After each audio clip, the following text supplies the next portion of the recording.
Okay, so Xi'an's History of Rock Part 14, New Wave. This is my attempt at New Wave um, because it's everything, all colours, all kinds of styles. What defines New Wave, I think, is the ability to put all those styles and influences into a short song, 3 or 4 minutes usually, and many New Wave bands had massive hits. Many became very famous and successful indeed. Um, I think a better term for me, in fact, would be to call New Wave prog pop, because that's what they were like. You know, they were more like prog musicians. They were well trained. They knew everything from classical music to orchestral and funk, soul. All the rock scenes had come and gone. All the major rock scenes, and so they really knew what they were doing. But then instead of making like 5, 10, 15-minute epics that just took a very long time to appreciate, they just encapsulated all their influence and talent just incredibly into just a few minutes. The first path of New Wave I'd like to talk about is the from punk music to New Wave, because it's an important one. London punk scene particularly came and went pretty quickly, and I think the reason for that is because many of these bands became New Wave bands. A couple of examples, big ones. Sex Pistols started out, not very seasoned musicians, not quite knowing. It was kind of like a manufactured act, and they weren't quite sure of what they were doing. But then Johnny Rotten's band afterwards, Public Image, I think for me, sounded much more unorthodox and in a way more anti-establishment. Really harsh, intense kind of effects and guitar and chord sequences. Whereas the basic punk like Sex Pistols was actually quite conventional musically. The Clash, another good example of this.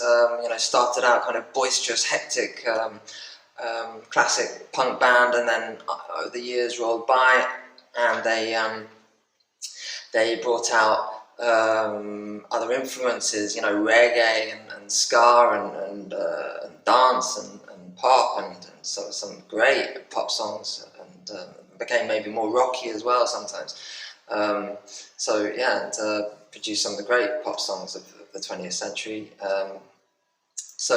So putting the punk to New Wave path aside, let's get right into the New Wave, classic New Wave. Some of the firsts would have been Blondie, great pop band, punk pop through and through, quite fast but not that fast, great structures, very accessible, great structures, hooks, and Exploded sold a lot of records, and very, very big band, and still now you hear Blondie on the radio and in shops and stuff. Huge and great pop writers.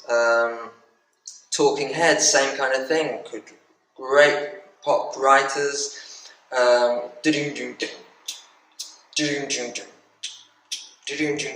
That was a whole song. That was Once in a Lifetime. That's the bass line. That's the whole song.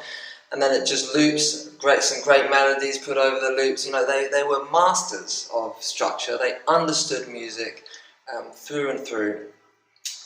Brilliant example. They kind of fall into psycho pop as well as new wave. Devo would be another example of this. Kind of like crazy, kind of neurotic kind of pop. Like singers of psycho pop bands usually sound like they're kind of having a breakdown or a mental episode or something.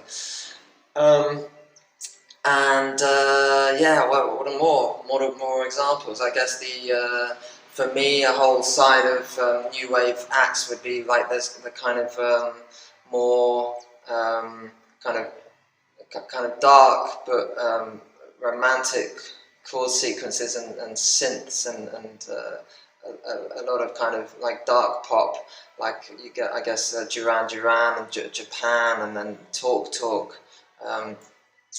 You know, again, synths very important, and you know, beautiful melodies.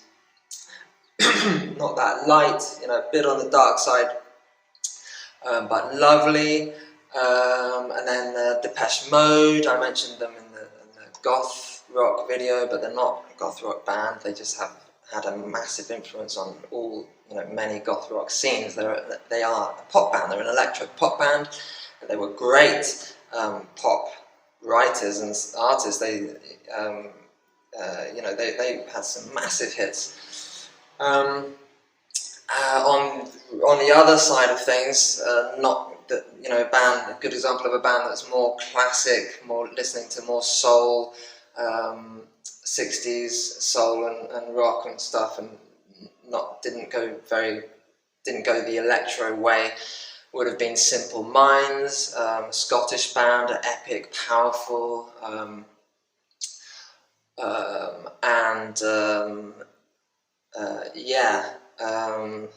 so soul was very important in another example of a band who listened to a lot of soul and funk, and also a lot of folk.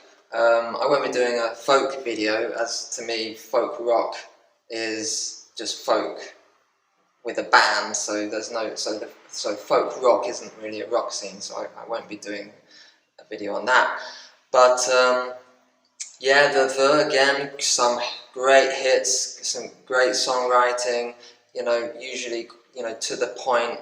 And then I guess John Hughes has to be mentioned, because he did the Hollywood movie director, did a massive amount to promote and elevate the new wave scenes. Particularly around the mid-80s, 85, 86, Weird Science, theme song by Oingo Boingo, which is another psycho pop band, putting on some really strange themes and sounds. They've got a song about paedophilia from a paedophile's point of view. Yeah, a great psycho pop band. And then Breakfast Club, Simple Minds did the theme song, and then Pretty in Pink, Psychedelic Furs did the theme song, and they had, you know, quite an indie sound. Didn't put a lot of money into production, kept it quite basic, but great songs, you know, great songwriting, and also keyboard still important. Stranglers, you know, great. Started off, often called a punk band, but started off pretty new wave. I mean, they were massively influential, and they already had that keyboard, you know, really important in the new wave sound. What else? Yeah, I guess going back to new wave bands that pulled more on Afro-American influences. You've got the Manchester scene, and that would have started more or less with Joy Division. I suppose I have read or heard that they have been called a goth rock band because they were so kind of solemn, and they had that kind of solemn, thin, dark sound, but they didn't really have the image or the look. It's certainly not the look, but so I don't think they could be. But yeah, new wave band with a dark sound, and then from there the scene, the local scene, Happy Mondays was a bit lighter and a bit more indie sound, and then New Order bands to really make that bridge, because the dance, you know, the programmed dance scene was already really strong by the time, you know, by the late 80s, and so that, you know, they were kind of heroes of the club scene, in the late 80s, as well as pop darlings as well. What else? Spandau Ballet. Obviously great musicians. They knew their funk and their jazz, and could really kind of play with the mind and with some of their chord sequences and structures.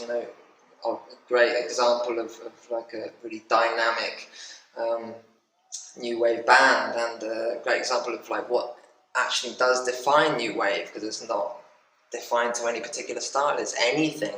It's the diversification of pop, right? So it's pop dynamism. It's exactly what it is. I think. Oh, Madness. A band quite close to my heart. Great new wave band, often overlooked. I almost overlooked them because they were so distinct. They couldn't really be compared with any other like successful new wave band. So, but they were one of the biggest new wave bands, and right at the right time. What can we do with music? And what did they do with music? Well, they took ska, a relatively small sub-scene, subculture, which is basically just kind of sped up reggae, and just exploded it. Just made it like a global phenomenon. And no other ska band that I'm aware of got to those commercial heights. Some of them got close, I suppose. The specials and stuff with like the odd one or two songs, but Madness were like household, commercial. They sold millions and millions. My personal favourite is The Madness, which was a kind of 1988 rebirth, which is just great, just rammed full of just great kind of tropical pop songs. I love it. I think that's all I needed to mention.